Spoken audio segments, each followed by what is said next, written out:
Tarihi bazen sıkıcı ders kitaplarından öğreniriz, değil mi? Ama bugün bambaşka bir şey yapacağız. Elimizde bir şifre var ve bu şifreyi çözerek koskoca bir tarihi aydınlatacağız. Gelin bu sıra dışı analize hemen başlayalım. Bu arada abone olmayı unutmayın. Her şey bir hikayeyle başlıyor. Oldukça basit bir hikaye. Karşınızda 3 ana karakterimiz var. Hazal, Barış ve Çağrı. Bu üçlünün görevi ne mi? Ülkelerinde barışı ve güvenliği sağlamak. Ve bu işte gerçekten çok iyiler. Çok geçmeden hikayeye yeni karakterler de dahil oluyor. Mesela onlara hayran bir Rus prensi ve Hazal'ın sahip çıktığı, toplum tarafından dışlanmış Musa adında biri. Fakat Hazal'ın bu iyi niyetli hamlesi beklenmedik biçimde ortalığı karıştırıyor ve diğer gruplarla aralarında ciddi bir gerilime yol açıyor. Bu çatışmanın üzerine Hazal ve ekibi toplumlarının ne kadar hoşgörülü olduğunu göstermek için halka açık bir beyanda bulunuyorlar. Hikaye oldukça şaşırtıcı bir şekilde bitiyor. Hani en başından beri Hazal'dan etkilenen bir Rus prensi vardı ya, işte o prens devreye giriyor. Hazal'ı alıp götürüyor ve her şey sona eriyor. Tamam, şimdi duralım ve düşünelim. Bu tuhaf hikaye neyin nesi? Güvenlik görevleri, bir prens, kızgın insanlar. Bütün bunların altında yatan asıl anlam ne olabilir ki? Çünkü bu sadece basit bir hikaye değil. Aslında tarihi kolayca hatırlayalım diye tasarlanmış zekice bir şifre.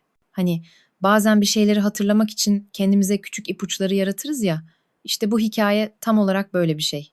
Anımsatıcı teknik dediğimiz yöntem. Yani karmaşık bilgileri akılda tutmayı sağlayan bir zihin hilesi. Peki bu şifre hangi tarihi gizliyor? Söyleyeyim.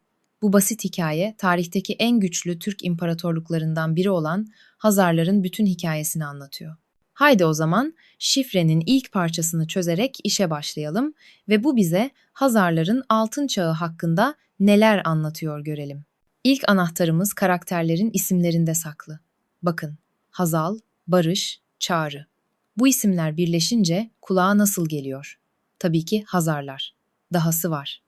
Barış ve çağrı kelimeleri de bize onların meşhur Hazar barış çağını, yani Pax Hazarica'yı hatırlatıyor. Peki Rus prensinin Hazal'ın disiplininden ve güzelliğinden ne kadar etkilendiğini hatırlıyor musunuz? Bu boşuna anlatılmış bir detay değil.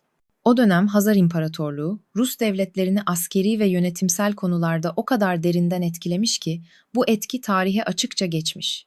Şifreyi çözmeye devam edelim. Çünkü bu hikaye sadece güç ve etkiden ibaret değil. Aynı zamanda Hazarların benzersiz dini yaşamı ve karşılaştıkları büyük zorluklar hakkında da çok önemli ipuçları taşıyor. Sırada kimsenin kabul etmediği ama Hazal'ın kucak açtığı dışlanmış karakter var. Musa. Hikayedeki Musa, Museviliği temsil ediyor ve Hazal'ın onu kabul etmesi tarihteki en inanılmaz gerçeklerden birine işaret ediyor. Hazarlar Museviliği devlet dini olarak benimseyen ilk ve tek Türk devletidir. Bu karar onları gerçekten eşsiz kılmıştır. Hikayedeki öfkeli ve sürekli konuşan Arapları hatırladınız mı? Onlar için kullanılan ifadelere dikkat. Hazala bileniyorlar ve çar çar konuşuyorlar. Bu iki kelimeyi birleştirin, bilen çar. Kulağa nasıl geliyor?